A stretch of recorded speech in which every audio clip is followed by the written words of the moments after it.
মধ্য পর্তুগালের ছোট্ট একটি শহর কোইম্ব্রা 1131 সাল থেকে 1255 সাল পর্যন্ত এটি পর্তুগালের রাজধানী ছিল।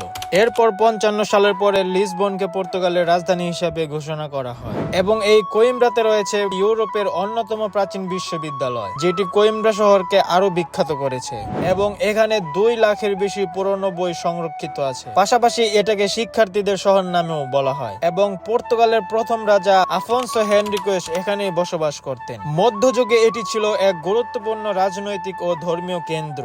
তো আজকে আমরা যাচ্ছি পর্তুগালের এই অন্যতম প্রাচীন শহরে। তো চলুন কথা না বাড়িয়ে ভিডিওটি প্রথম থেকে শুরু করি। সো হে গাইস, আসসালামু আলাইকুম। আশা করি সবাই ভালো আছেন, আপনাদের দোয়ায় আমিও আলহামদুলিল্লাহ ভালো আছি। তো কোইম্ব্রা শহরে যাওয়ার জন্য আমরা সকাল সকাল বেরিয়ে পড়লাম, সাথে ইয়াসিন বিআই রয়েছে।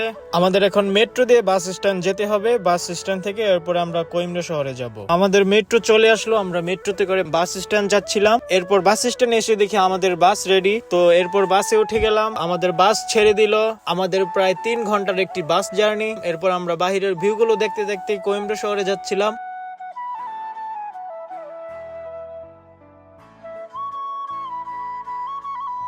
এরপর আমরা 3 ঘন্টা বাস জার্নি শেষ করে চলে আসলাম কোইম্ব্রা শহরে। বাস স্ট্যান্ডে এসেই দেখি আমাদের বড় ভাই নাইম ভাই আমাদেরকে রিসিভ করার জন্য চলে এসেছে। ভাই আগে থেকে তার বাসায় আমাদের জন্য দুপুরের খাবার দাবারের আয়োজন করেছিল।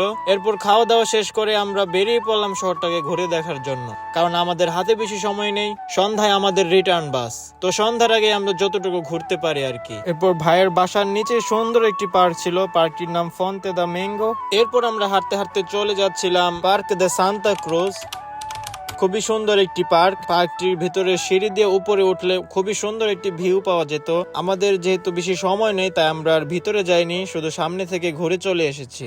এরপর আমরা হাঁটতে হাঁটতে চলে যাচ্ছিলাম ইউনিভার্সিটি অফ কোইম্ব্রাতে। এটি ইউরোপের অন্যতম প্রাচীন বিশ্ববিদ্যালয়ের একটি। 1290 সালে এটি কোইম্ব্রা শহরে নির্মাণ করা হয়। এটি পর্তুগালের রাজকীয় ও ধর্মীয় শিক্ষার অন্যতম স্থান। এটি শুধু একটি বিশ্ববিদ্যালয় নয়, এটি পর্তুগালের ইতিহাস, শিক্ষা ও সংস্কৃতির জীবন্ত প্রতিচ্ছবি। আপনি যদি ইতিহাস প্রেমী হন অথবা ইউরোপে পড়াশোনা করতে আগ্রহী হন তাহলে এটি একটি অসাধারণ গন্তব্য আপনার জন্য। এবং ইউনিভার্সিটির সামনে থেকে খুব সুন্দর একটি ভিউ দেখা যাচ্ছিল।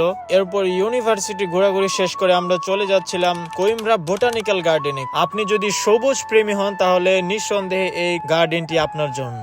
খুবই বড় একটি গার্ডেন এটি।